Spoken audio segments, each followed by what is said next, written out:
Hi there and welcome to Wine Inspired. This is your Wine Inspired Blind Tasting Friday. One of my favorite days of the week because we get to learn how to blind taste wine. Let's look at everything you want to know when you start blind tasting wine. First things first, we want to look at the site of the wine because the color is going to help give us a couple clues about what it could be. This one, I don't know if you can quite tell, but if you look at it, it's got a really nice yellow color. So it's a deep yellow color, pretty concentrated. So we might know we're working with grapes that either naturally give us this color, a grape or wine that's been put in barrel before they bottled it. And that's really what we're working with right now. So we can think what grapes typically see oak, so Chardonnay, Viognier, and then what grapes can kind of naturally give off this color. Wines from Alsace can sometimes take on this darker color, or wines with age can give us this a little bit of a yellow color. So we are already starting off on a good foot because we have a little bit of insight on what the wine can be. Next, you want to give it a smell. So the second thing is give the wine a good sniff.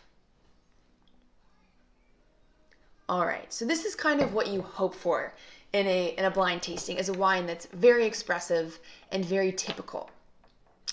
So what does that mean? So the intensity of the wine is moderate plus. There's a lot of aromas that we can pick up on. And then you want to start thinking about what fruits you smell.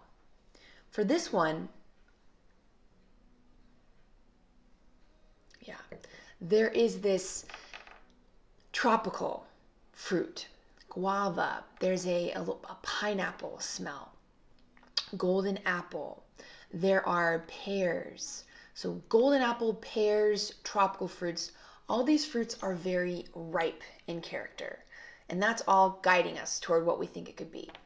Next, what other aromas are in this glass that's maybe not a fruit?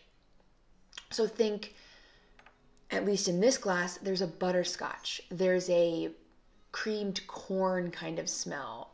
There's a vanilla, there's a toast and a baking spice.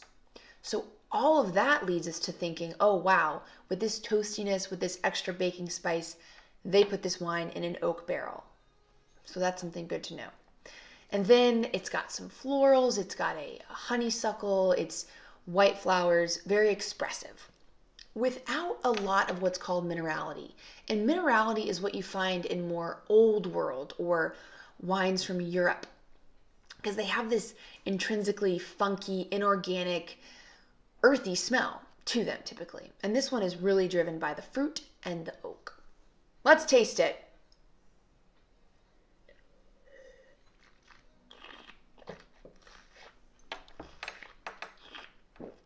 All right.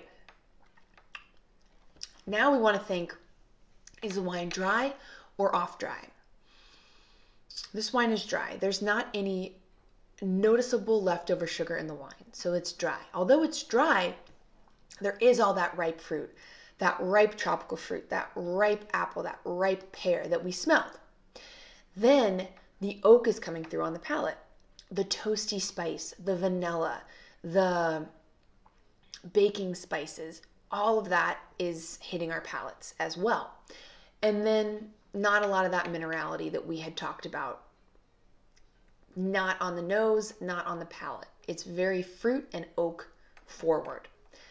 And let's give it one more taste just to, be sure that we're analyzing it properly. Because now you want to think about, on the palate, what is the physical effect it's having on my palate? So we already talked about it's dry. Then you want to think about the acid. That's just a fancy word for how much or little does it make your mouth water. This one, medium. I'm not really salivating, but it's giving me a little something, but not too much salivation. And other things, the alcohol and the body of a wine is something to think about. Alcohol just means how much is it kind of burning the back of your throat. If it's a lot, if it's giving you that warmth, we know it's got a little bit more alcohol than, so it's maybe medium plus to higher alcohol. And then for the body, it's talking about the weight of the wine. So how heavy or light it feels when you kind of hold it on your palate. So this one is medium plus body and medium plus alcohol. So there's a noticeable weight and there's a noticeable alcohol. Last but not least, for that physical structural feel, is the texture. Because of that oak and because of this warm, really expressive wine, it has a very round mouth coating texture. That's also important to think about where we might go in the world and what grape we want to go with.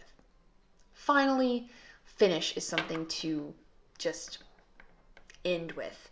Is it finishing with fruit and with alcohol, or is it finishing more with acid and minerality? This one, as we've kind of guided ourselves toward, is very fruit forward finishing with the warmth of the alcohol as well. Great.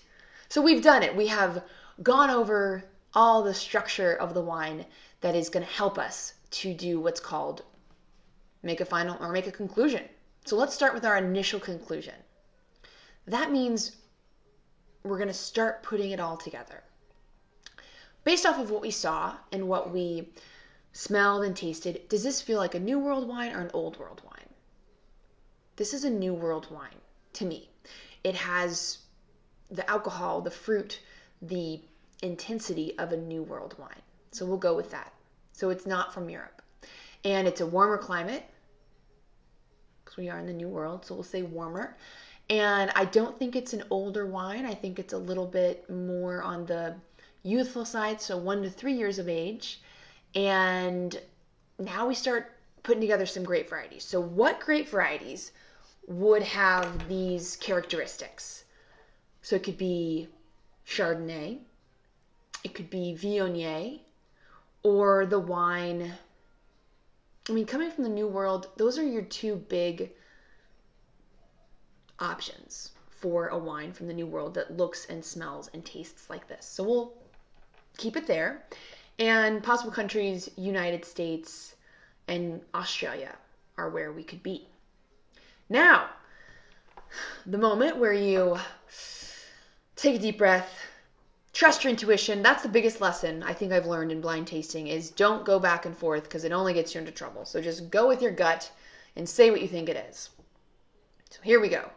I believe this to be a 2016 Chardonnay coming from the United States. I think it is coming from California, clearly. And I want to go with Napa. I think this is from the North Coast area, a really kind of elegantly made Napa Chardonnay. And the wine is, let's see what we got. Opening a present. All right. So it was a Chardonnay. We got that. Very good. But a few interesting things. So this is from Sonoma Valley, and it's a bit older than I thought it was. So it is a 2013. So it's got a little more age, and it is from Sonoma, but it is a Chardonnay from the New World. I will give you more info about this wine below. And thanks for blind tasting with me. Hopefully you learned a little bit more. I know I learned a little bit more. And join me next week where we blind taste even more wine. So stay wine inspired.